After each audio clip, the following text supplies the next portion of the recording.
The Tezos Foundation has a message for the community. The code belongs to its users. Revealed in a statement on Monday, the nonprofit is now directly pledging to take steps that will find it less involved in operations once the much-anticipated blockchain is launched. It's a move reminiscent of the recent EOS launch, which has had a rocky start after Block.1, the corporate creator of the blockchain, handed over its tech to its community, and one that could signal a trend as more and more ICO projects go live in 2018. In the statement, the Tezos Foundation states, Tezos' potential rests in the hands of its community, and we have no doubt that the Tezos community is among the strongest and most exceptional in the cryptocurrency ecosystem. Speaking exclusively to CoinDesk before the announcement, Brian Jesperson, the chair of the foundation, went further saying, the prior board had considered having a veto power for a year after it launches, but the new board has chosen not to have that power. He continued, at the foundation, the way we view our role is to deploy resources to support participants in the community. It's a statement on the foundation's realignment with users after months of tension between members of the project's team that ended in February. And while the AlphaNet, where only the team could use and test the system for the project, has been running for about a year, the Tezos team is looking to launch a blockchain that people can use very soon. The initial goal was to launch a so-called betanet of the blockchain by the end of Q2. But with this being the last week of the quarter, that remains to be seen, though Jesperson did elaborate on how the betanet would work. For instance, the project, which remains one of the largest initial coin offerings in history, raising $232 million, will have some oversight initially. According to Jesperson, when the betanet goes live, users that have completed the recently announced Know Your Customer (KYC) process will be able to freely trade the native crypto tokens called Tezos. While the team behind the Tezos project can take the betanet offline at any time for further development or bug fixes, users' transactions will be authentic, meaning that state of the ledger will persist onto the mainnet. Block producers and bakers once Tezos becomes a live blockchain, though, the idea is that it'll be ready to stay up for good and for reliable for entrepreneurs to start using as they explore new ventures. But with the Tezos development team taking the backseat, then, how will decisions be made? In some ways, comparing Tezos to EOS again is helpful here. Both projects use a delegated proof-of-stake (DPoS) consensus algorithm, which means validation of the blockchain is done by nodes that set aside, or stake, a certain amount of the protocol's native tokens. Staked tokens aren't lost, but if the node unstakes their tokens to spend, they will lose their position as a validator. Validators are incentivized for their work, though, as the protocol pays them out in new tokens.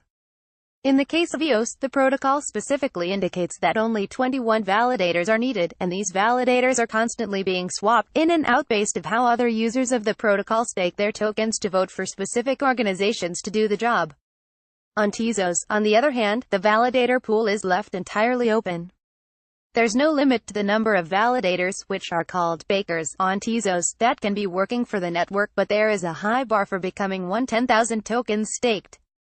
Users are all encouraged to stake, but if they don't have 10,000 tokens, they can delegate their tokens to other bakers. When enough users delegate tokens to a baker's stake, that baker should win more opportunities to validate and both parties should end up earning more tokens. Also similar to what happened for EOS, some companies have already lined up to take on these baker roles ahead of the Tezos launch. Tezos Rocks is a portal for all sorts of information about the protocol, and it shows 5 different groups that have announced their intention to serve as bakers, asking other token holders to delegate their own tokens to them. This is far fewer than what EOS had before launch. In EOS' case, dozens of organizations were vying for validator spaces before the launch. And now, there are hundreds trying to work their way into one of the top 21 spots. The difference may be explained by another key strategic difference in how Tezos was deployed versus EOS. EOS ICO ran for about a year and carried out hundreds of short auctions. These auctions also put tokens into investors' hand immediately since EOS launched on Ethereum first, using the ERC20 token as a temporary coin before the EOS blockchain went live and tokens were moved there. Tezos, on the other hand, only kept the token sale active for about 2 weeks and no tokens were handed over at that time. Without that ebb and flow of token prices live on exchanges, it may have been more challenging for Tezos to build excitement among potential validators ahead of the protocol's launch. Yet knowledgeable sources have told CoinDesk that more bakers will be announcing themselves after the betanet launch. the rules of the blockchain. Just as EOS and Tezos have similar deployment processes, the reasoning behind their creation is also akin. They both set out to change blockchain governance. Indeed, both protocols embrace a central vision that's about putting future decision-making in the hands of users so they can be responsible for building it out from the ground up. The architecture of the two protocols also allows for the rules of the software to change according to the needs of the community at the time. In a talk at last year's Blockstack Summit, Arthur Brightman, the creator of the Tezos software, said, "We have blockchains and blockchains are coordination technology, so let's actually use it for making governance decisions." And while governance may not sound that exciting, with the rapid infighting among the different stakeholders of blockchain projects, many wonder if there's a better way to allow various politics to continue without splitting the communities behind the coins. Politics is like weather, it's going to happen no matter what, Brightman said in his talk. And as such, the Brightmans, Arthur created Tezos with his wife Kathleen, set out to hardcode that better way. While it's unclear whether Tezos architecture will lead to less drama, the project's interest in taking the launch process slowly could mean that its launch is less fraught with confusion and misunderstanding than the EOS launch has proven. EOS launched without finalizing the rules of its system, its constitution, and as such, several account freezes have happened, some with reason and others without, causing turbulence throughout the community and outside observers. Contrary to EOS, Tezos will go live with some of the system's rules in place, but also not nearly as many as what EOS plans to ratify.